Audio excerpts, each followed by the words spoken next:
11 കൊല്ലം മുത്തുനബി തങ്ങളെ ഒട്ടിച്ചേർന്നു നടന്ന ഖസ്വ എന്ന ഒട്ടകം മുത്തുനബി തങ്ങൾ പറഞ്ഞു നല്ല ലക്ഷണമുള്ളതാണ്, ഒരിക്കലും അത് മൂട്ടുകാട്ടിയിട്ടില്ല.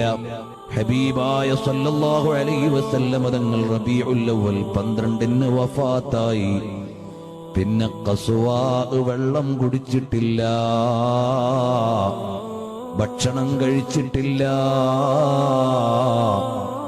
ആ പട്ടിണി കിടന്ന് മുത്തുനബി തങ്ങൾ വഫാത്തായ ദുഃഖത്തിൽ മരണപ്പെട്ടുപോയ വാഹനമാണ്.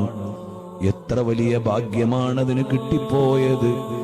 അതിന്റെ ഒരു കുളമ്പിന്റെ അടിയിലൊന്ന് ചേരാൻ കഴിഞ്ഞിരുന്നെങ്കിൽ നാളെ സ്വർഗത്തിലെത്തുമ്പോൾ ഒരു പരിഗണന കിട്ടിയേനെ. ഹബീബായ തങ്ങളെ ഇഷ്ടം വെച്ച് സ്വർഗത്തിലെത്തുന്ന ഉഹദ് പർവ്വതമുണ്ട്. തങ്ങൾക്ക് വേണ്ടി കരഞ്ഞിട്ട് മദീനത്തെ പള്ളിയിൽ നിന്ന് സ്വർഗത്തിലെത്തുന്ന ഈത്തപ്പന മരമുണ്ട്.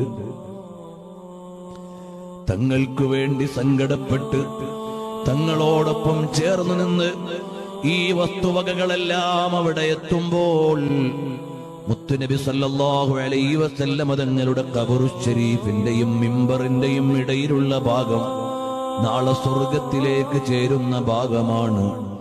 എത്ര വലിയ ഭാഗ്യമായി പോയി.